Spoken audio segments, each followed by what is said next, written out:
Inner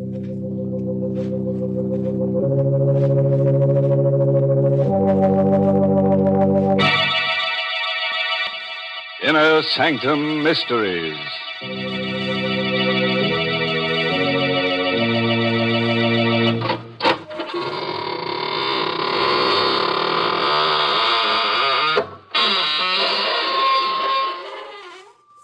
Come on in, friends.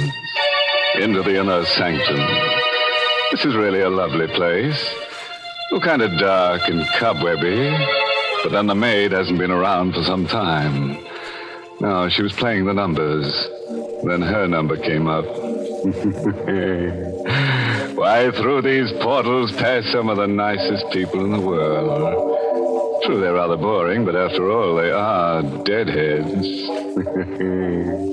And I'll take a good old redhead deadhead any time. Why, Mr. Host, are you finally admitting that you like the ladies? Well, of course, Mary. Don't you know some of my favorite ghosts are girls? But I do wish they weren't so vain. Why, I know one who has pleats in her shroud. Not only in the front, but in the back, too. Yes, just in case she should turn over in her grave. And talking of time, friends, may I take a few years off your life? All right. Get ready to hear a gory little story entitled Boomerang. It's an original radio play written by a couple of Australian bushmen named Michael Sklar and Richard Manoff, and stars Martin Gable in the role of John Keeler. So, hitch up your chair, switch off the lights, and look out. Help me.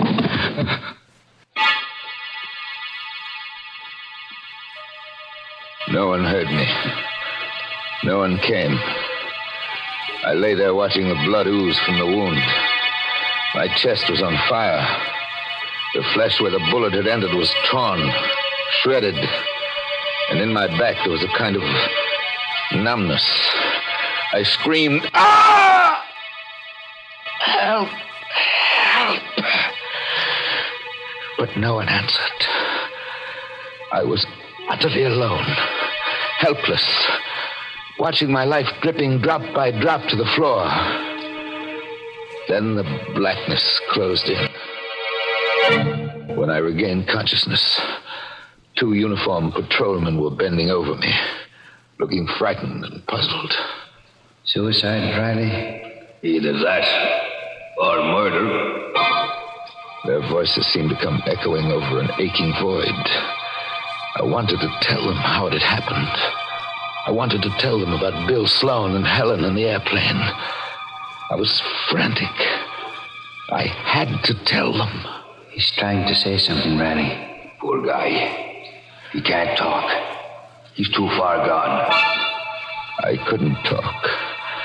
I'd lost too much blood. My tongue was thick like cotton. My lips moved, but that was all. It was all shut up inside me. They would never know how it had happened. Riley, it looks to me like murder. Murder, yes, it was murder. And if only I could have spoken, I would have told them. About my nervous breakdown. About the sanitarium. That's where it began, back there in that plushy prison. I was locked up behind that big wall. And my wife and my partner, they had the chance to discover each other. And then when I came out, the doctor said I was cured. Their false solicitude. And all the while, suspicion was building up inside me. I was already suspicious that day. I caught them by surprise. I'd come directly home from my regular visit to the psychiatrist instead of returning to the office. Bill was there in the living room with Helen, my partner and my wife, laughing together. I closed the front door silently. The rugs muffled my footsteps. I entered the room suddenly, wanting to see their faces when they saw me. Oh, what, darling? Hello, Helen. Why, John, how did you happen to come home in mid-afternoon? Why aren't you at the office? I was thinking of asking you that question. Bill made some flimsy excuse, but I caught the look of guilt on his face.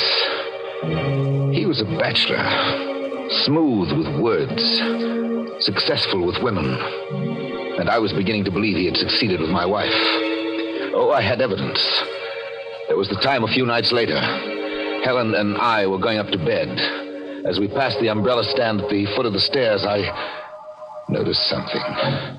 Helen, just a moment. This umbrella, it's Bill's. Oh, is it? Yes, it is. What's it doing here? Well, he must have forgotten it when he was over the other day. Take it down to the office in the morning, will you, darling? I made no reply. We continued up the stairs and went to bed. I waited until Helen was asleep, then crept out of bed and down the stairs. There was the umbrella. I reached out my hand, afraid to touch it, but I had to.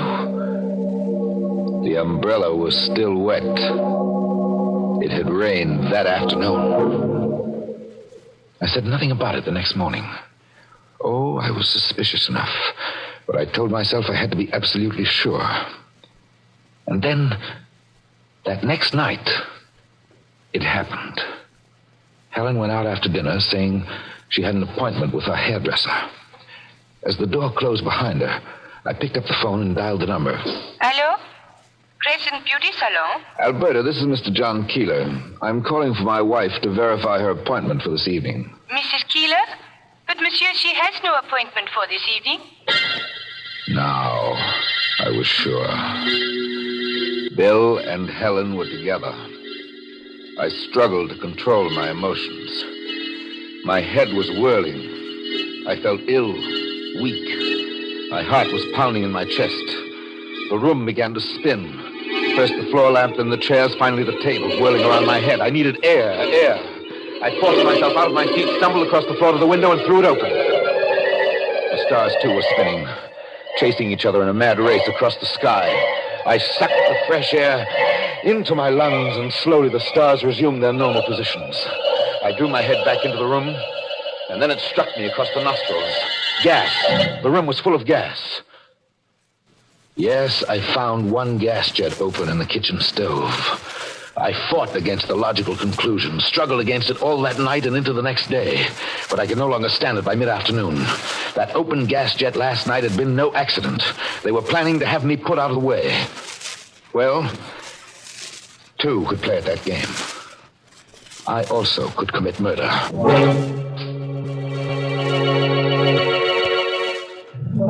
I worked out a plan. First, the business trip to Buffalo that I'd been putting off for weeks. I could use that as my alibi. I called my secretary. Yes, Mr. Keeler. Miss Jackson, I've decided to go up to Buffalo tomorrow. Could you get me a drawing room on the 5 o'clock train? I'll call the railroad station right now, Mr. Keeler. A few minutes later, she called me back. I had the train reservation. So far, so good. I went to the bank, and from the bank to the airline terminal. What can I do for you, sir? I want a seat on the Rochester plane. The plane that leaves New York at 9:30 tomorrow night. 9:30. What is the name, sir? Dunham. Roger Dunham. Well, you're a lucky man, Mr. Dunham. It's the last seat on the plane. Roger Dunham. That assumed name would prove my alibi. The details of my scheme were falling into place. I went home, and at dinner told Helen I was leaving for Buffalo tomorrow. Tomorrow? Must you go tomorrow, John? Can't it wait? I've been putting this trip off too long already. I'll leave straight from the office and come home the next afternoon. Well, you're being a little inconsiderate. I'll be all alone here overnight. Oh, come, Helen. You're not afraid of anything, are you? Afraid? No, but Well, I'll tell you what I'll do. I'll ask Bill to come over and keep you company tomorrow night. How'll that be? Why, that'll be fine. Another cog in place. Another gear meshed. Now one last piece to move and the engine of my revenge would be complete. Yes, it was revenge now. Revenge for what those two had done to me. Buffalo, eh? It's a good idea, John. The way your trip could combine business with pleasure. Pleasure? You've been rather tense lately. The change of the scene will do you worlds of good. I'm sure it will. How about Helen? Can you make it tonight? Tonight? Yes. I'll be over after dinner. That day passed like a dream. With me, the sleepwalker in the center, going through all the motions correctly, but waiting for the evening. For I wasn't hunted now. Now I was the hunter. A little past 4 o'clock that afternoon, I left the office and took a cab to the station. I went directly to my drawing room, and as the train pulled out, I called for the porter. At midnight, sir? Just a glass of milk, porter, warm milk. And don't bring it before midnight. Till then, I've got a lot of work to do, and I don't want to be disturbed. Just as you see, sir. I gave the porter an unnecessarily large tip to make sure he'd remember me. Now, when the train stopped to change engines at Harmon an hour later, it was raining, thunderstorm. I pulled my hat down over my eyes, raised my coat collar around my face, and became just another shadowy figure hurrying to get out of the rain. I crossed the platform unnoticed, and 10 minutes later I was on a train going southbound, returning to New York.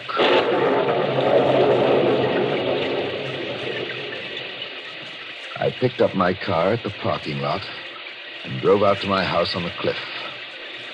Parking on a side road, I climbed up the hill on foot. By now the rain was coming down in sheets. Lightning split the sky and thunder crashed around me. I could see the light from my house perched at the edge of the cliff. Now, Bill's car was parked on the driveway, pointed downhill. Light came from the living room. I crept through the shrubbery to a window. There they were, Bill and Helen. My partner and my wife, sitting side by side on the divan. He drinking my whiskey, comfortable and warm, while I, the unwanted, was standing outside in the storm. How I hated him at that moment. I went back to Bill's car, crept beneath it, and went to work. The sound of the storm covered the noise of my tools as I disconnected the brakes. And I was finished. And none too soon, for suddenly the front door opened, and Bill stood framed in the light of the doorway with Helen behind him. It's a bad night for it, but we'll never get another chance like this one, Helen. Well, all right, but come back quickly, Bill. I'm nervous. Oh, nothing to be nervous about. John is halfway to Buffalo by now. A perfect opportunity to go over our plans with Bates. All right, go ahead then. But hurry. I'll have Bates back here in a jiffy. Bates. He was going to fetch Bates, undoubtedly a hired killer. I laughed inwardly as the car got started. I could see Helen watching it as it picked up speed on the steep downgrades. Something was wrong now, and she knew it. Bill, not so fast! Too late. The car was roaring downhill out of control, charging toward the lip of the cliff. There was a crash and smash through the guardrail.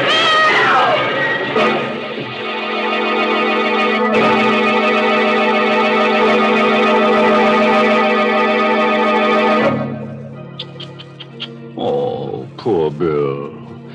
I always say, protect me from my friends, and I'll take care of my enemies. Such a nice guy, too. Who would have thought he'd go falling for a cliff? But there you are. There's no accounting for taste. Oh, wait till you meet Bates. He's the boy. He's really going to make our characters dance. Yeah, he's going to put them in the groove. Or do I mean grave? Well, don't relax yet. First, let's go back to that tiff on the cliff where John Keeler has just killed his business partner. I'm just itching to know what's going to happen to his wife. She's standing by the shattered fence, peering down the side of the cliff into the darkness. And John, he's creeping up behind her. Look out, Helen. He's dead, Helen. Oh! It's a sheer drop of 400 feet to the bottom. John, I thought... John, you said you were going to Buffalo. I am going to Buffalo, Helen, after I finish my business here. Well, Bill, the car It was just... a pity about the brakes. They must have come disconnected. Disconnected? Accidents will happen, Helen. John, you killed him. You and Bill thought you had pulled the wool over my eyes. Well, I fooled you. Stay away from me. I'm going to throw you over the cliff. I'm going to send you to join your lover. You can't do this. Tomorrow they'll find your bodies. They'll think you were thrown clear of the car when it crashed. They'll call it an unfortunate accident. No, please, Careful, Helen, John. you're at the edge. There's nothing behind you. John, don't touch me, John!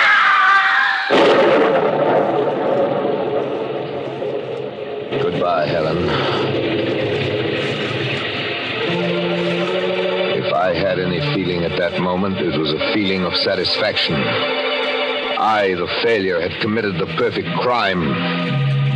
My scheme was flawless. I walked down the hill to my car, changed my clothes, and drove to the airport. As Roger Dunham, I boarded the plane for Rochester at 9:30 that night. Just as I'd planned it, we arrived at that city well ahead of my train. I was waiting when the long line of sleeping cars pulled in at the Rochester station platform. I boarded the train. My drawing room was just as I had left it at Harmon. I sank down in a seat, removed my coat and shoes. I looked at my watch. It was midnight. Come in. Beg pardon, sir. It's midnight, sir. Oh, midnight? Really? Oh, thanks for bringing the milk. It's lukewarm, sir, just like you asked for it. Thank you, Porter.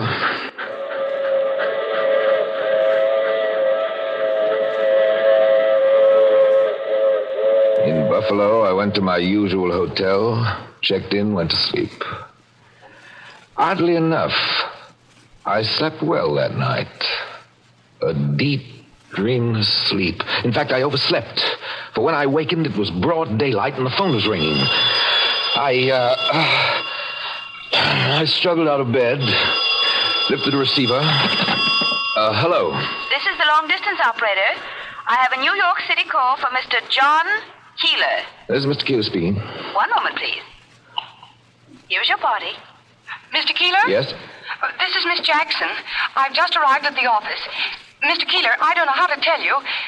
The police. What about the police? They're here in the office. They want you to return at once. Miss Keeler, what's going on there? Mr. Sloan and your wife. Both of them are dead, Mr. Keeler. Dead? Mr. Sloan's car went off the cliff near your house last night.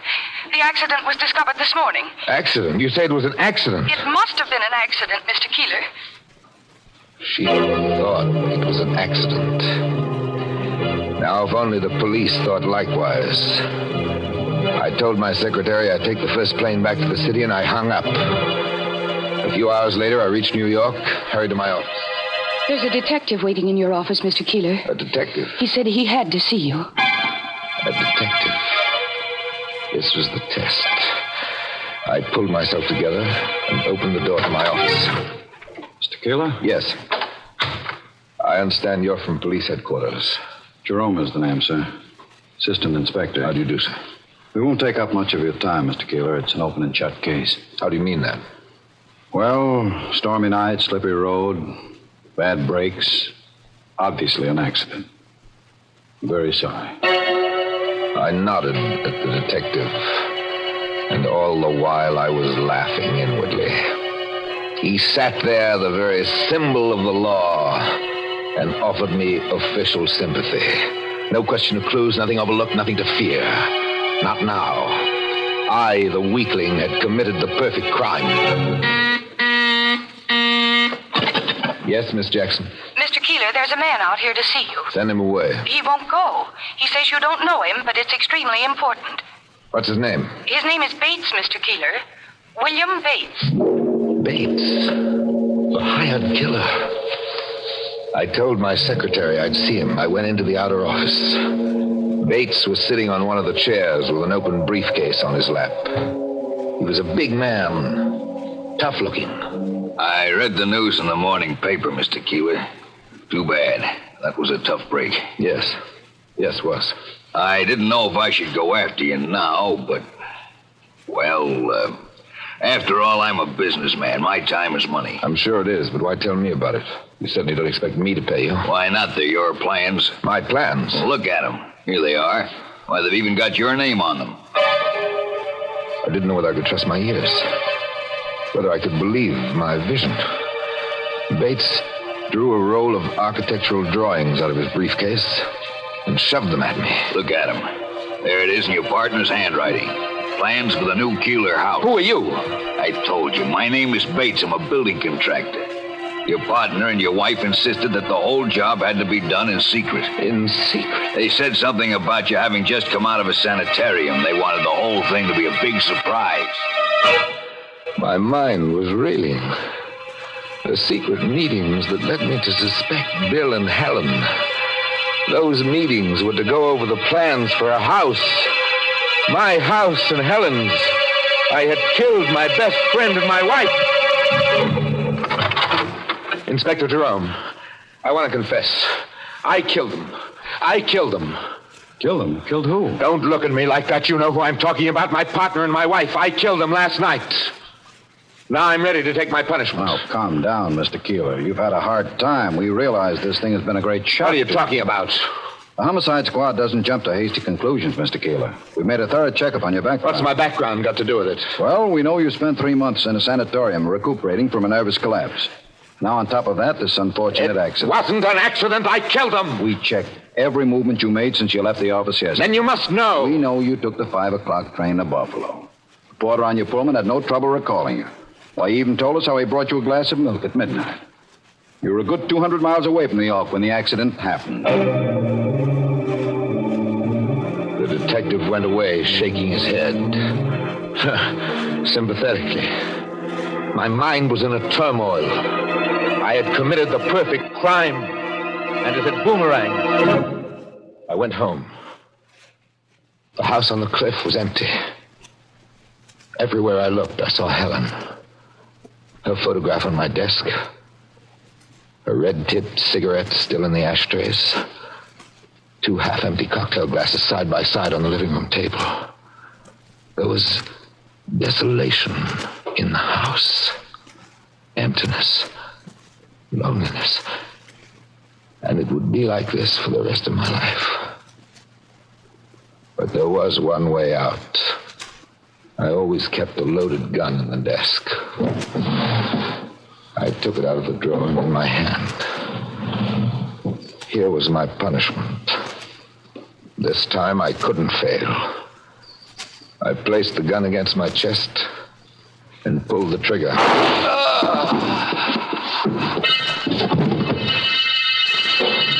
I fell by the desk and lay there, where I am now, staining the carpet with my blood. I was dying, and I was glad of it. And then I remembered the plane reservation to Rochester. I could tell the police when they came, and they could check that, and they would know that I was guilty. But they came too late. They bent over me. I tried to tell them. I tried. Riley, he's trying to say something. Yeah, poor guy. He's too far gone to talk. Now I'm lying here on the carpet, waiting to die, with my guilt locked up inside me. I can see a new figure among the police. A man in civilian dress with a small black bag in his hand. How long is it since this man was discovered in this condition, officer? About half an hour, Doc. He's in very bad shape. Will he live, Doc? Will he recover? Oh, yes. He may recover, but only partially. Partially? How do you mean, Doc? Notice his inability to move so much as a finger. Notice how only his lips move, trying to form words without being able to speak. The bullet must have injured his spinal cord. This man is paralyzed. Totally paralyzed. So now I know. I'm paralyzed. I'm not going to die. And yet I can see the policemen moving carefully about the room. And I hear them speaking softly as one speaks in the presence of the dead. So I've failed again. For the last time. Because I know my fate now. To live in this living death, alone with my guilt, forever. That is my punishment.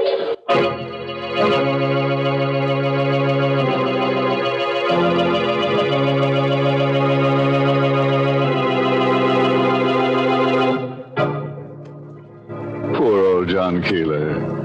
Who would have thought his spinal cord could have tied him up in knots? Not so nice for John. He started out as a keeler, tried to be a keeler dealer, but got all wound up.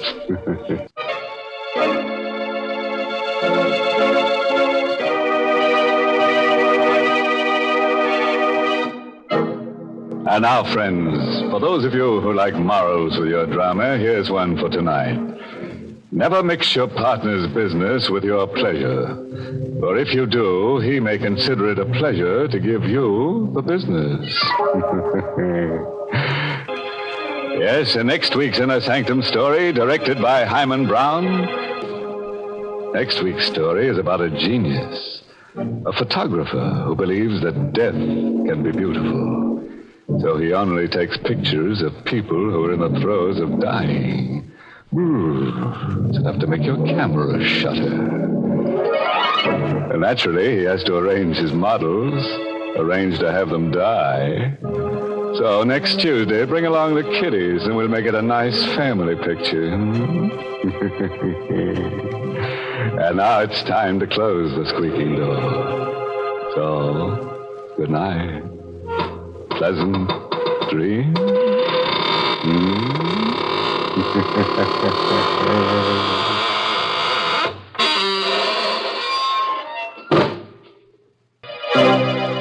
This is CBS, the Columbia Broadcasting System.